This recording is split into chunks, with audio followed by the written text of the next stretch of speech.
In this lesson, we're going to be talking about delivering exceptional customer service. So that might sound weird because your school is not a clothing store or a software company, right? It's a school, and you don't necessarily think about parents as customers, but that is really what they are, right? They come to you and they pay you quite a lot of money, and they choose you over other schools, and they are looking for value. They're looking to get something out of it. Now, thankfully, what they're getting out of it is intrinsically wonderful and it's magical for their children, but when it really boils down to it, they're customers. So I want to talk about this misconception in marketing. And now this is a misconception in general, but I see it very, I see it a lot inside the Montessori world, that marketing is something that happens, before a child is enrolled, and before the family actually, decides to sign that enrollment agreement and become part of your community.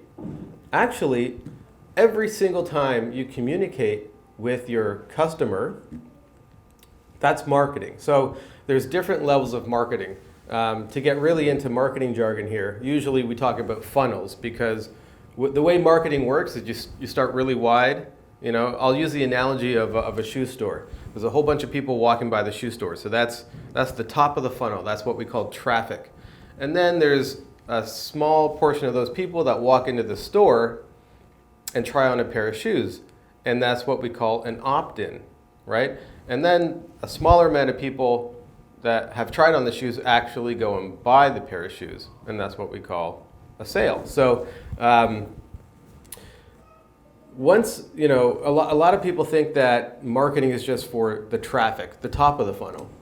Actually, there's kind of three sections of a funnel. There's top of the funnel, then there's middle of the funnel, and then there's the bottom of the funnel. And the middle of the funnel and the bottom of the funnel, that is your actual relationship with the parents as they're enrolled. So you're kind of always marketing, and not that, I think anybody running a Montessori school should change their personality or, spend hundreds of hours to become a marketing guru. That's the last thing you should be doing. That said, you should think about and make sure all of your staff, whoever interacts with the parents on a communication level, whether it's through a newsletter or it's a face-to-face conversation or a phone call, there should be an understanding that these are your customers, and there's some things aside from dealing with some of those unfortunate or challenging scenarios where there's an incident or anything like that, where you just have to have a negative conversation sometimes. But in general, the goal with communication is to always be showing your customer value. Number one, making sure that they're always aware without being salesy. I'm not talking about, hey, it slices, it dices, not that type of conversation. But it's important to make sure that even in those challenging conversations, when something negative happens, perhaps even more importantly, you make sure that there's an awareness with that parent of what value they're getting. What's the positive that's happening here? More so, and that could just be in general, right? What are the good things that are going on? So there's two ways to, let's say, talk about a field trip or a great event that happened at the school. You could talk about what happened, so those are the facts. But then you want to take it one step further and talk about the value. What's the result of that thing that happened? So it's not, you don't want to just be giving parents the facts. They are going to recognize value there. But if you help them to understand what's actually happening here. So this is so it's great to do that on a either program wide or school wide level. You also want to be doing that with parents on a per child basis too. And it's not something that should just be once or twice a year with progress reports. This is something that should ideally be happening in as many conversations as possible. Sometimes it's just not appropriate, but for the most part, it really is appropriate. And so what we're talking about here is, again, in other markets, they call it customer success.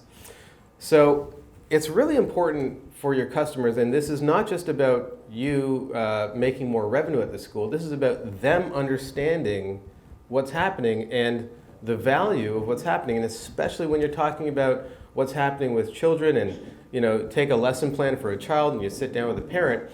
It's really important to tie what's going on and let's say where this child has gotten in their level of mastery of different skills to what that means down the road. So this is what happened this week. That means they're better prepared for blah blah blah. You can make those ties much better than I can. I just think that this is something that a school needs to put into the culture of the organization. And it helps parents. This should be part of the parent education program.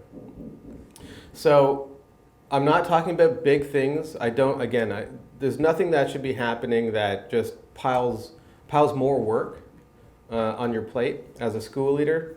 We're talking about practical, small gestures, small tokens, things that can happen very easily. I mean, we're talking about making a very small tweak to the conversations you're already having.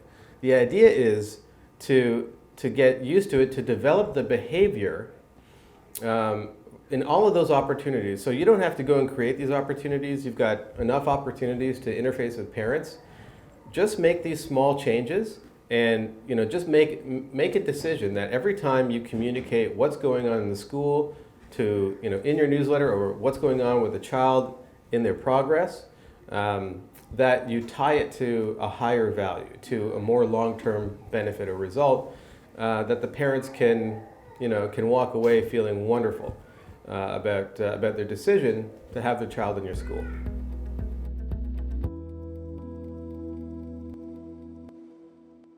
So this lesson is on the topic of having a job for every parent. Earlier, I talked about the value of creating a community and how that can help your retention rates. So I want to dig into the mechanics of that a little bit more. So if you give people responsibility, of course, you can't force everyone to do this. You can't force all your parents to do this, of course. But for those that are willing, that responsibility can kind of transform into a feeling of ownership. And people that are, that feel that ownership about your community are that much more stable. They're not going to go anywhere. So I think in the ideal situation, you can have all of your parents doing something. And I want to also say that initially this might create this idea. There might be some kickback going on because that sounds like a lot of work. It's a lot of people to manage and all that stuff. So it's very important that when you give parents responsibilities or jobs to do, your role as a school leader is to create the opportunities, not necessarily to manage. So this topic morphs a little bit into delegation and how important it is to become a delegator. Not everything that a parent does needs to be managed by you directly, but there's different ways parents can get involved. Number one, you can create a parent association. So then they're really managing themselves, and of course, you might you're going to want to approve their initiatives, what fundraisers they do, etc. But you definitely want to get parents involved. And a lot of schools already have some type of parent association happening. There's one step further. I believe you can take. And I've seen a lot of schools do this, do this to a smaller degree. They'll have one or two very, very active parent volunteers that are kind of doing a lot, maybe managing their website or doing some heavy lifting in the office. What I want to suggest is the right approach is to have parents doing not necessarily the most critical things. I think you should shy away from delegating incredibly critical things to volunteers on any level, and rather,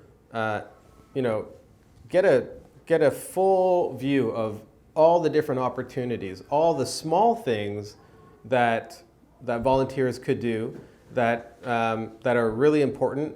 These are the things that end up being sort of death by a thousand cuts. It's the million things that you have to do in your day, or that somebody has to do to keep the school running.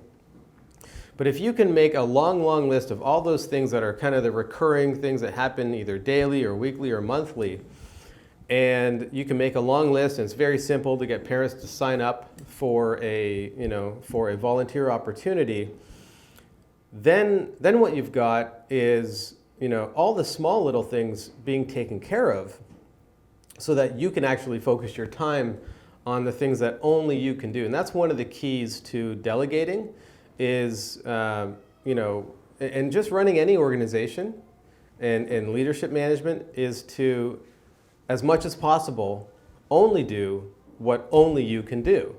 Then there's another side to that. You definitely have to know how to delegate and how to organize a system of delegation so that it doesn't end up being a big burden. But there's a lot of ways you can do that. Essentially, there's a number of tools that you can employ to keep track of what tasks people are doing. You want to stay away from, as much as possible, writing things down on paper and writing emails manually and making a lot of manual phone calls. But the bottom line is, if you can get parents taking on small responsibilities that are easy for one person to do really well and consistently, that are actually hard for somebody to do well and consistently if they're doing everything. This is something that I think can dramatically change the life for a lot of Montessori school leaders, because one thing I see across the board is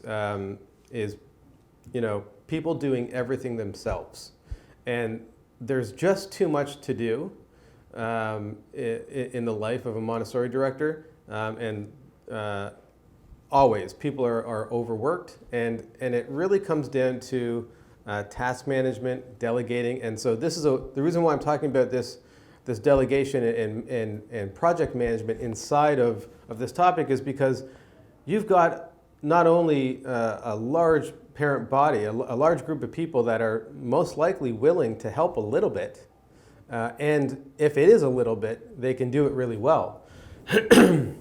At the same time, that will create a stronger community in your school. So this is a win-win-win situation. You get more time, more margin in your day as a Montessori leader to work on the things that are absolutely critical. Things like programming, things like hiring the right staff, right? Dealing with the property, things like that, things that only you can do, things that, that you have to sign or that no one else has any, sort of responsibility in. And then allowing your community to take part, but also being reasonable in it. A website is a big job. Keeping a website up to date and working and functioning and secure, there's a lot that goes into that. And it's so critical for a school, right? So that's not something you really want to sort of offload to a parent. It's not something you want to do yourself either, but you want to make sure you've got the right type of professional doing it. So these types of really large critical responsibilities are much easier to manage and make sure that they're performing properly if you're not buried under a million small tasks. So so combine those two, create responsibilities, make a long list of all the small little, small little tasks in regular operations that can be delegated out, and make it really easy for your parents to sign up, and then that'll free up your time to work on the things that either you want to do or only you can do.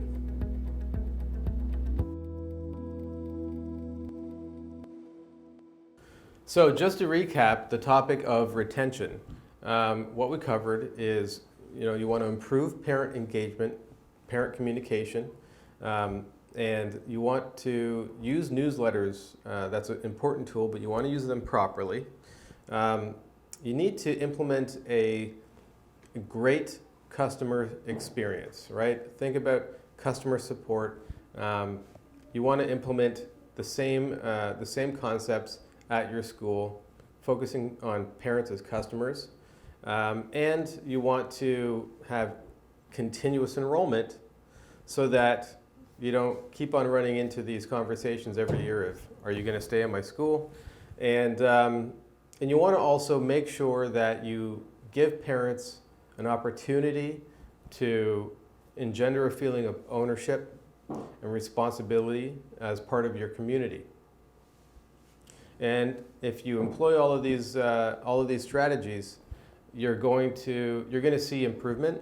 And again, it's not about focusing on retention as the only thing you have to think about, but take a month, think about retention, spend 1 or 2 hours a week thinking about these topics and how you can make some small changes, incremental changes to some of these suggestions. Pick one, take one of these topics and work on that for a month. And then next time you come around and you want to work on retention, take the next one. You don't have to do it all. Please approach improving the operations of your school as an incremental exercise.